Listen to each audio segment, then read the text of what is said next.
নমস্কার সকল দর্শকবৃন্দ, প্রত্যেককে আমার এই চ্যানেলে স্বাগত জানাই। প্রত্যেকে নিশ্চয়ই শ্রী শ্রী পদ্মাবতী মায়ের কৃপায় ভালো আছেন। প্রত্যেকের জীবনে জানার ব্যাপার আছে যে আজকের দিন কেমন যাবে, সেই নিয়ে আমি পরিতোষ আপনাদের সামনে আবার হাজির হয়েছি প্রতিদিনের মতো। তো বেশি কথা না বলে চলে আসি কোন গ্রহ কোথায় অবস্থান করছে। এখন বলছি আমি ধনুরাশি থেকে মীন রাশি, অর্থাৎ ধনু থেকে মীন কেমন যাবে দিন, চলুন বলি। বৃষরাশিতে মঙ্গল এবং বৃহস্পতি, কর্কটে রবি, সিংহতে বসে আছে শুক্র এবং বক্রী বুধ, কেতু বসে আছে কন্যায়, চন্দ্র বৃশ্চিক রাশিতে নিচস্থ হয়ে জ্যেষ্ঠা নক্ষত্রে অবস্থান করছে এবং শনি বক্রী হয়ে কুম্ভতে আছে, আর ধনুতে আছে, এই মিনে আছে রাহু। ঠিক আছে, তো এই যে গ্রহের সন্নিবেশ, বর্তমানে গোচর ফল, সেই গোচর ফলে এই রাশিগুলির কেমন যাবে। প্রথম হচ্ছে ধনুরাশি। ধনুরাশির জাতক জাতিকাদের বর্তমান সময়ে কিন্তু আর্থিক দিক থেকে সচ্ছলতা থাকবে এবং তারা অনেকটা আগের থেকে ভালো উদ্যোগ নিয়ে এগোবে। ঠিক আছে, একটা সময়ে সাড়ে শেষ হলো, তারপরে এখন সে মুক্ত, এই মুক্ত বিহঙ্গে সে তার নিজেকে মেলে ধরবে, এটাই স্বাভাবিক। এবং ধনুরাশি জাতকেরা বা জাতিকারা তারা সেটাই করবে। সবার জন্মছক একই নয়, তাই কারোর কম কারোর বেশি ভালো মন্দ পেয়ে থাকবেন। বিশেষ করে আর্থিক দিক ভালো যাবে, সন্তানের দিক মধ্যম শুভ। কিন্তু ঘটনা হচ্ছে যে সন্তানের দিক থেকে চিন্তার ব্যাপারও কিন্তু আছে। কোনো না কোনো ব্যাপার নিয়ে আপনাকে একটু ব্যস্ত হতে হবে বা মাথা ঘামাতে হবে। আর্থিক দিক ভালো হচ্ছে কর্মক্ষেত্রে এবং ব্যবসা ক্ষেত্রে। কর্মক্ষেত্রে মোটামুটিভাবে বলতে পারেন যে এই সময় কর্মর ব্যাপার নিয়ে যারা খুঁজছেন আর কি, তাদের কাছে খুব একটা সুবিধাজনক নয়, বিশেষ করে আজকের দিন। ব্যবসা ক্ষেত্রে কিন্তু মোটেই ভালো না, না প্রেমের জন্যে ভালো, না দাম্পত্য জীবনে ভালো।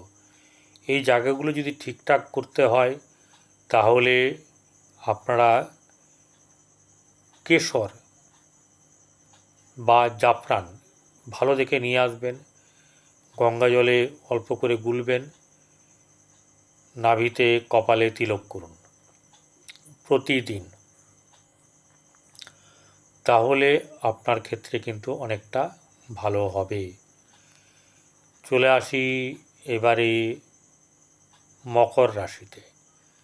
মকর রাশির অধিপতি গ্রহ শনি বক্রী হয়ে বসে আছে কুম্ভেতে এবং তার সপ্তমে বসে আছে রবি, বৃহস্পতি এবং মঙ্গল বসে আছে ষষ্ঠে, অষ্টমে বসে আছে আপনার বুধ বক্রী হয়ে এবং শুক্র সমেত। নবমে কে বসে আছে? নবমে বসে আছে হচ্ছে কেতু।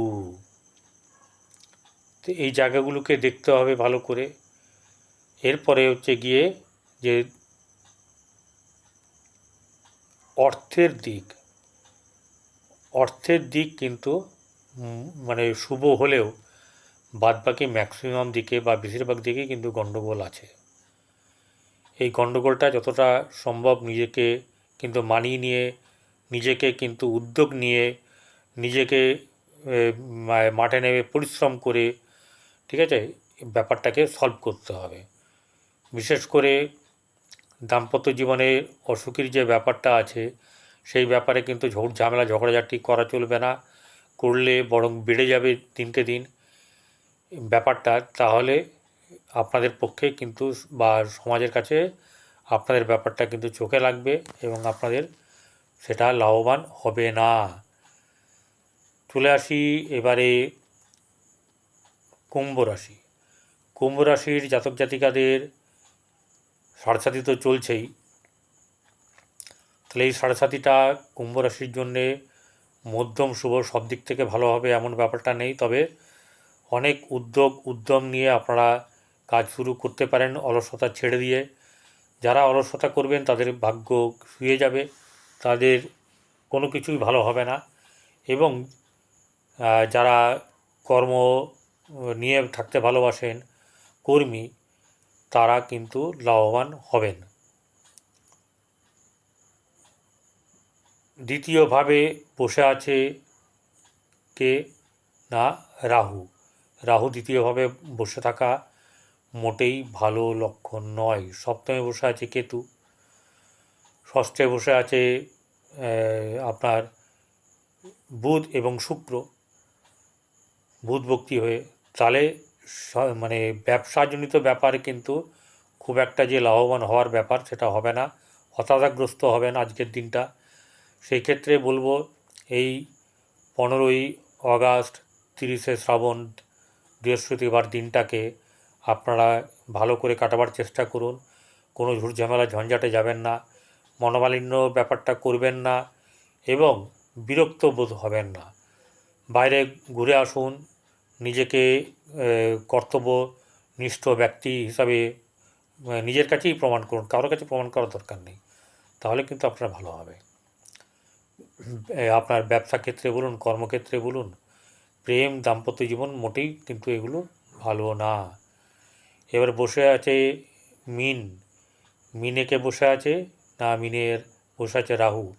একে দ্বৈত রাশি, তারপরে ওই রাশির ওপরে কিন্তু সাড়ে চলছে, মানে প্রথম 2.5 বছর যে সাড়ে সেটা কিন্তু চলছে।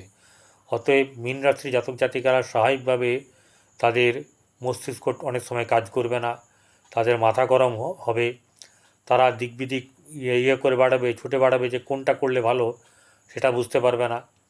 সেই কারণের জন্যে কাজে ঝামেলা, কর্মের দিকে ঝামেলা হবে, ব্যবসা ক্ষেত্রে ঝামেলা হবে। আর আপনার ওই সন্তানের দিক থেকে খুব একটা ভালো যাবে না। প্রেমের ক্ষেত্রে তো মোটেই শুভ নয়, দাম্পত্য জীবন ভালো যাবে না। তাহলে কি করতে হবে? রান্নাঘরে বসে খান, জমাদার, মেথর, এদেরকে কোল্ড ড্রিঙ্কস খাওয়ান কালো রঙের। এগুলো যদি করতে পারেন তাহলে খুব ভালো হয়। এবং ভালো হয় সবচেয়ে বড় কথা, আপনারা কেশরের তিলক করুন এবং আপনারা যদি পারেন তাহলে রান্নাঘরের প্রতিদিন খাবেন। ভালো থাকবেন। যদি কারোর ভিডিওটা ভালো লেগে থাকে, সাবস্ক্রাইব করে আমার পাশে থাকা বেল আইকনে ক্লিক করে দিলে আমার সঙ্গে নোটিফিকেশনে আমাকে পেয়ে যাবেন।